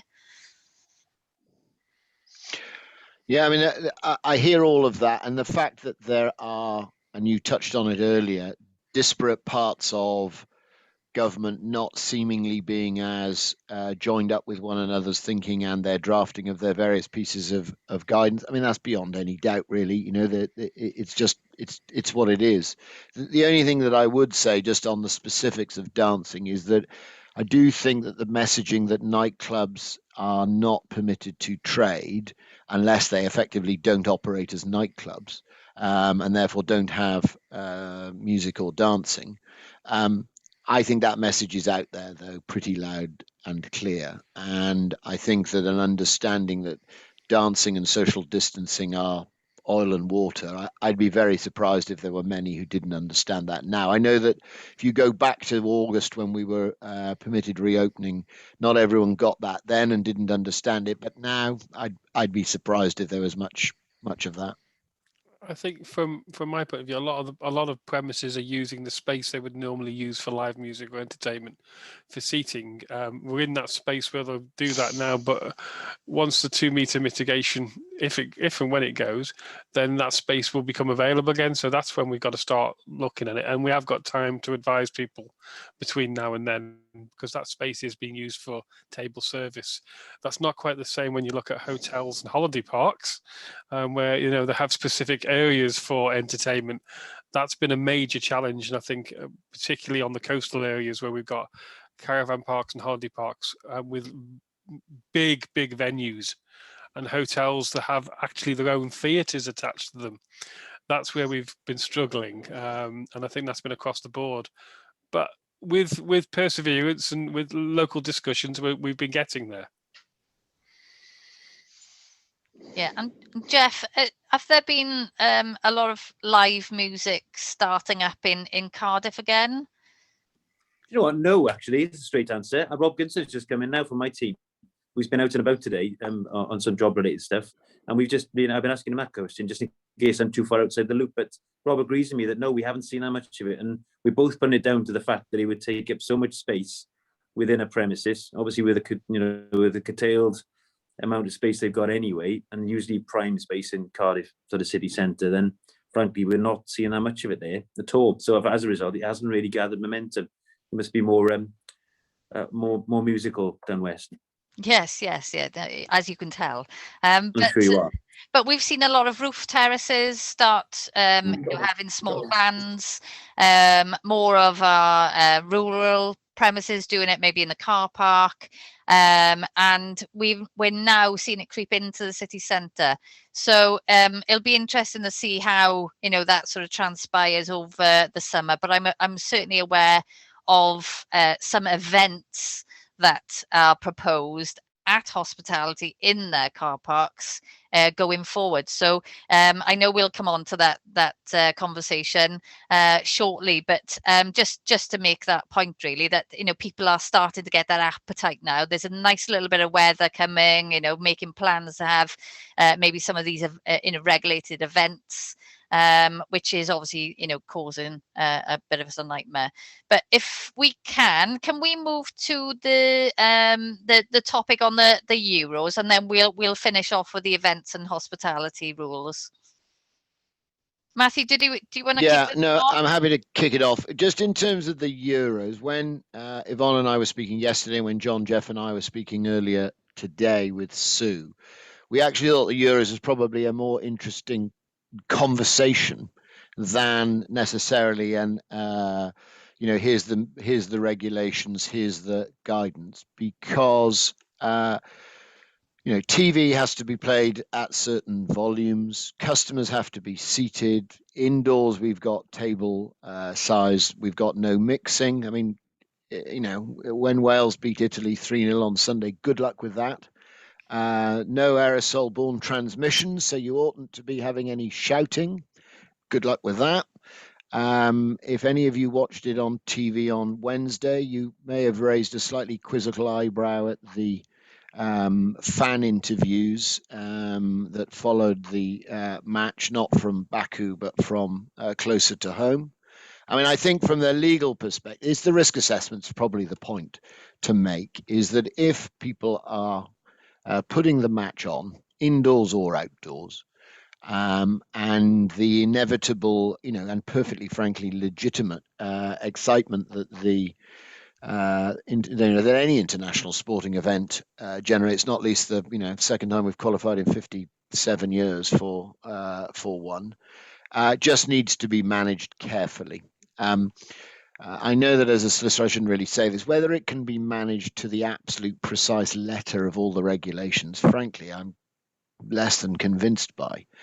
And although I'm not the regulator on this call, and Jeff may have a very different view, I think there's a unspoken don't take the mickey rule to be thought about here, which is, you know, there are rules to be observed, but there will be the odd exceedance. That exceedance needs to be managed, but managed sensibly and sensitively would probably be my I don't know whether it's a skewed operator perspective. In terms of the formality, the one thing, I'll just screen share one more thing if Yvonne doesn't object, but there is, and you may all have produced this, and forgive me if you have, I'm not aware of it all, but there is you know, there's good guidance that's been communicated out to licensees. This is the Swansea version, but you know, before screening football matches, you should you know, position your screen suitably, you know, make sure you're doing everything you can to manage away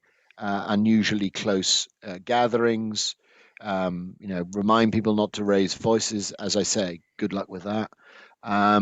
You know, don't play the broadcast inappropriately or the commentary. You want to have some notices. You want to remind staff of what's expected of customers.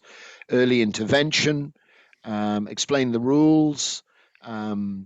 Breaches are only going to end badly, both in terms of health and in terms of licensing considerations. You know, please do your best to, you know, observe the tone as well as the spirit of the law. You know, it may be that you've all produced something like that, but that seems to me is, you know, really sensible, practical, appropriate measure. I think, well, Jeff can probably talk to that. It's got the South Wales Police logo on the version I'm looking at, so you may be very familiar with it, or Yvonne can talk to it as well. But you know, having a risk assessment that reflects the risks is what the job is meant to be. And if you're putting on something that you didn't put on last year, then your risk assessment should reflect that. I think most of us have seen that and shared that across the board, and we branded it. So, you know, next time put a copyright on it. But yeah, I think that is that particular document has probably been shared across Wales generally, and that's one of the things we were talking about communication earlier, and it was sent out quite a few weeks ago, so it's been used. But I think one of the problems with having the easy communication in the digital age is the messages you get on your WhatsApp from the licensees after the football with, shall I say, I've got to be careful here, the WTF messages I get on the WhatsApp group and from all the licensees, and trying to respond to that is just not possible.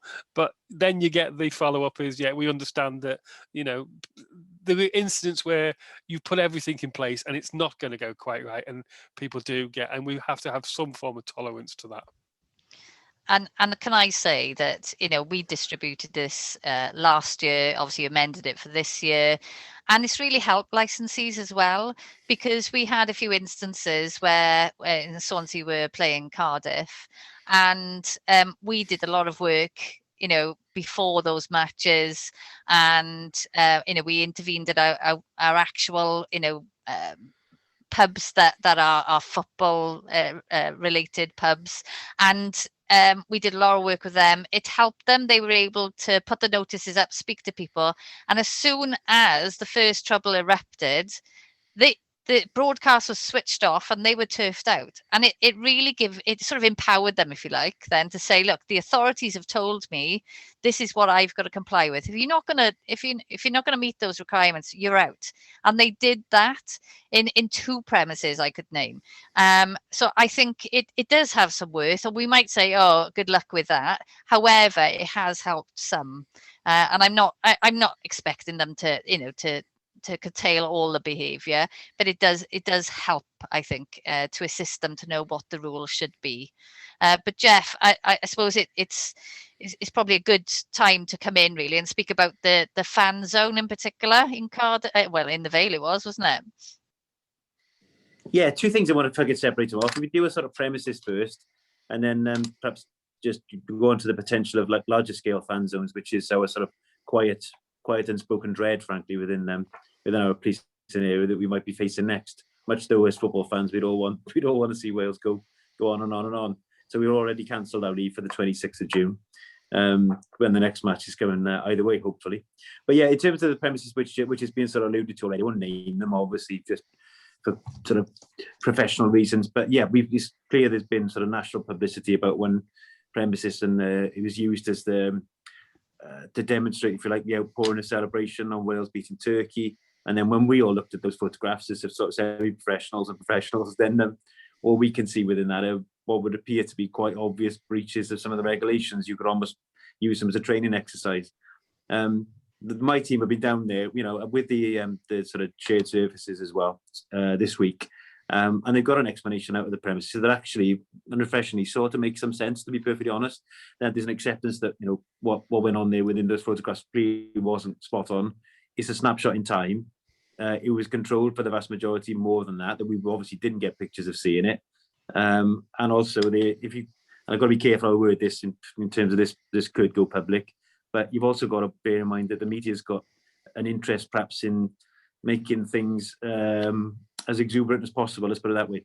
And if they had a part to play in perhaps encouraging that, then that might be a factor in this as well, can I just say.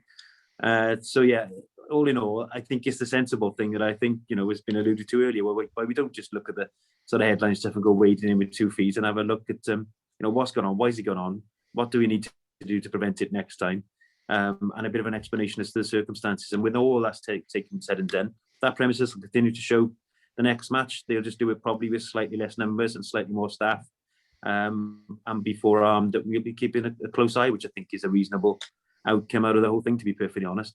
They're good explanations. But I wanted to pick up on something that I've been quietly trying to read, so it's out of the corner of my eye whilst we've been ongoing here. And that's Mr. Drake was asked a question about fan zones after this broadcast, and none of us got to see because we were all on this one. But he was asked about fan zones as to whether they're a good idea, whether he's supportive. He sort of dodged it absolutely at the time, for the time being, saying they'll continue to consult with sort of interested parties such as ourselves in police and licensing, but that effectively you can see some benefit in it, in that it is a controlled environment, as opposed to somebody's house being an uncontrolled environment where there's no professionals, if you like, monitoring it. So it's very much been left on the shelf at the moment, but one that could be taken off at any given stage, let's put it that way. And my sort of professional concern would be that happens at really short notice. So we'd be quietly stretching off for that possibility and how that could work in practice, because that with the numbers you could put in an outside space and then expect anybody, however SIA well trained they may be, to try and control that, I think it'd be a big ask on a personal level. But I would be more reticent, I'm guessing, than a promoter that might want to put that on. Let's put it that way. I think we all would. Yeah, I just, in a practical sense, that's a really tough place to manage, isn't it? If you've got potentially, 4,000 or 10,000, if you wanted to try and see them, that's a hell of a thing to try and manage if Wales were to score. I remember the pictures of the Euros and was there for some of them in 2016, and it should probably be another level again. Bear in mind how frustrated people have been locked down for the last year.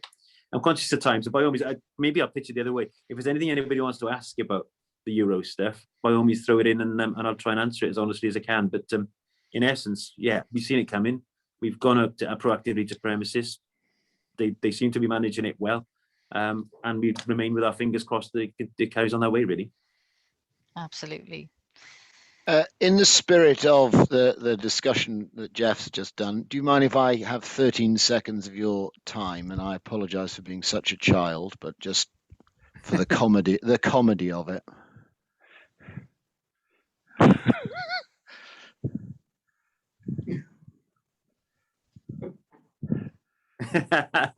Yes, that's what I remembered. Yeah, that's another year and not this. Just to be very clear. I was just going to say at the start, but the only appropriate sort of way of celebration, really, if you follow it to the letter of the law, would be this every time Wales score.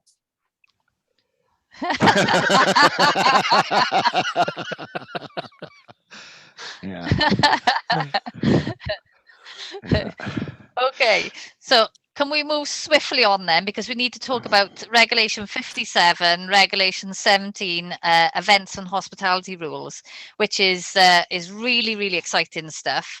But if you haven't already had a chance to look at the regulations that were last produced on the 8th of June, because there was some kind of update from the 7th, which I can't find, but if we can have a look at 57, and maybe Matthew, you take us through some key interpretations there, and we'll whiz back then to Regulation 17, which is in response to the regulations for licensed premises in particular, because we all know that our licensed premises are now looking to hold events. And our key questions to Welsh Government this week have been, what rules apply, because it is completely confusing. So if we can try and put some clarity there where we can, but as we said, we're still waiting on some answers from Welsh Government.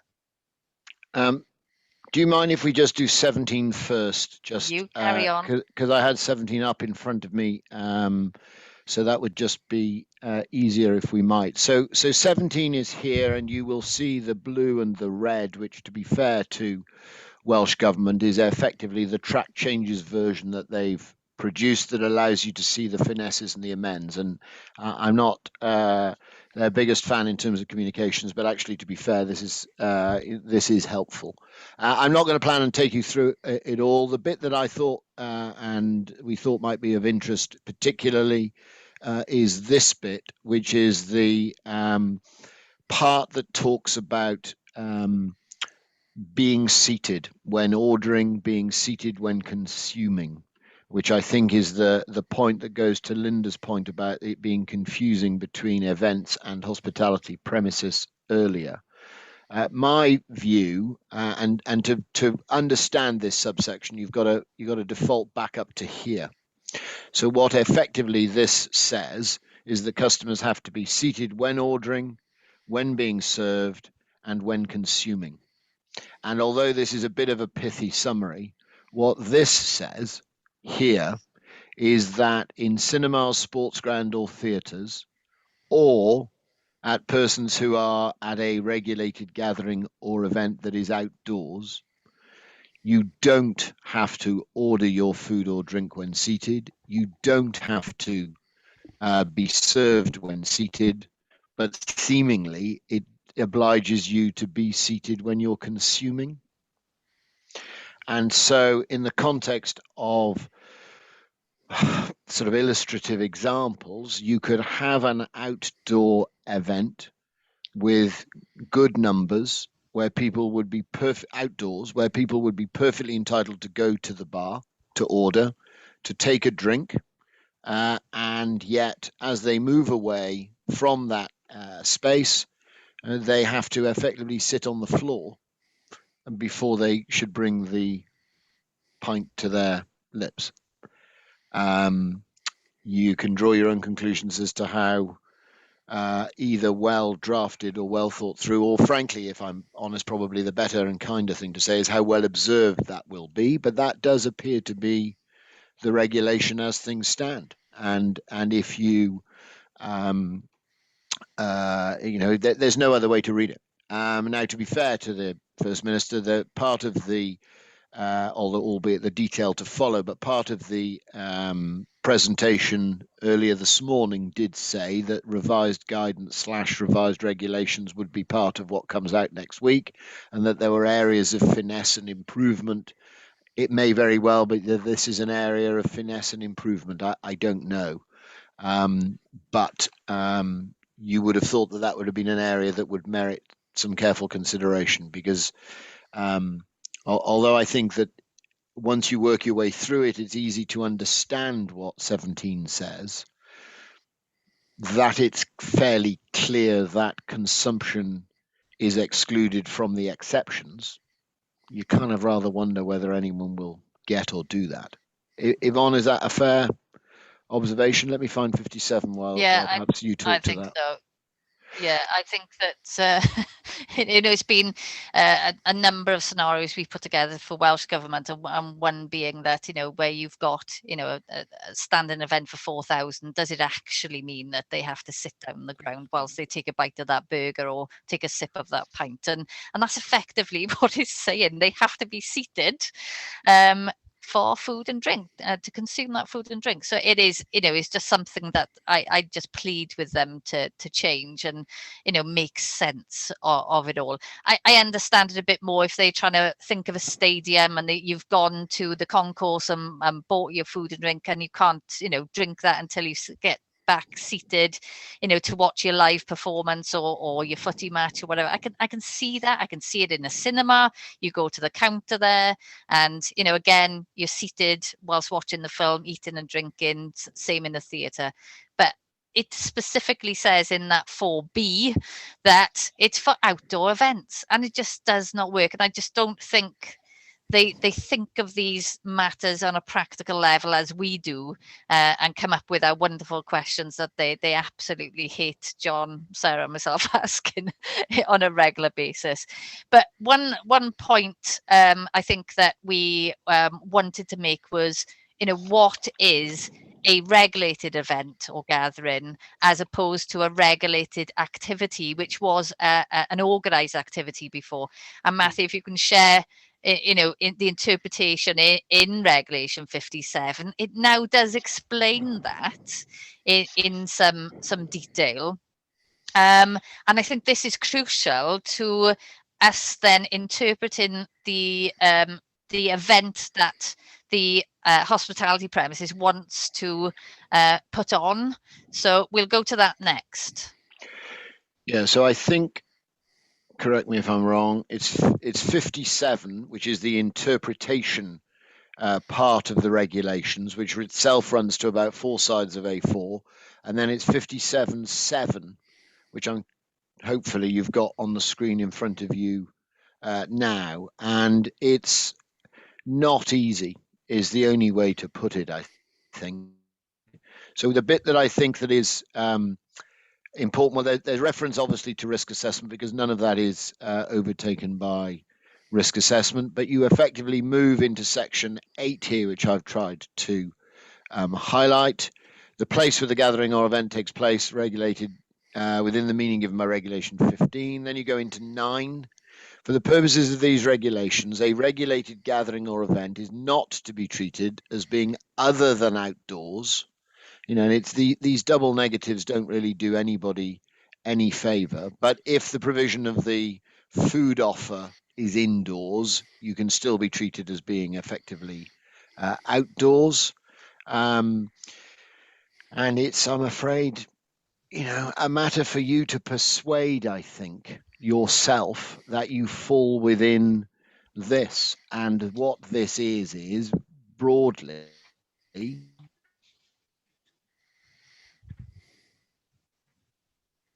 that you're outdoors, and it's for you. We are outdoors, and so you do default back to things like the marquee and tarpaulin.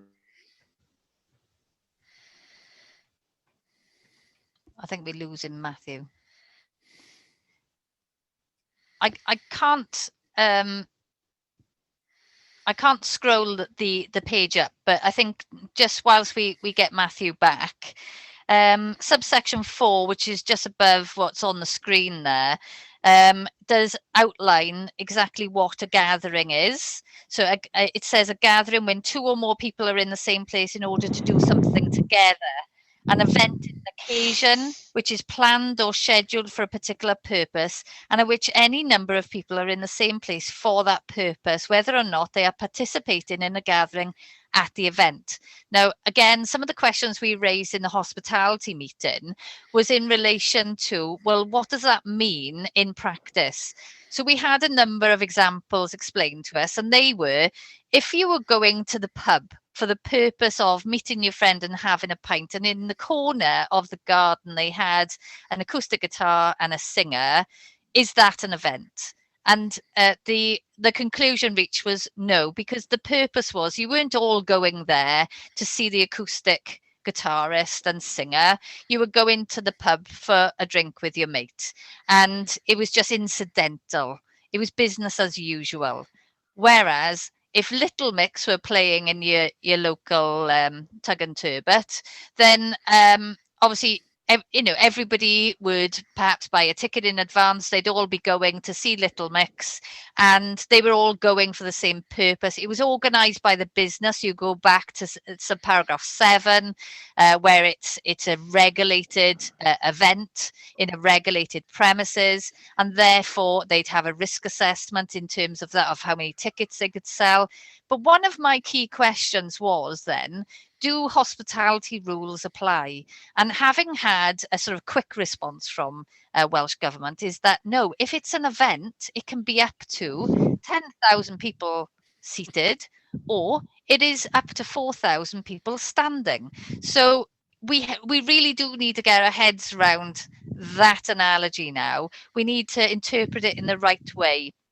However, we'll wait until next week to see if there's any more clarity on how many people should be sitting next to each other, because they've still said in the events guidance that there should be 2 meters distance between household bubbles and their extended families. So there's different rules that apply in different matters, but hopefully that gives a little bit more clarity on what we think an event might be.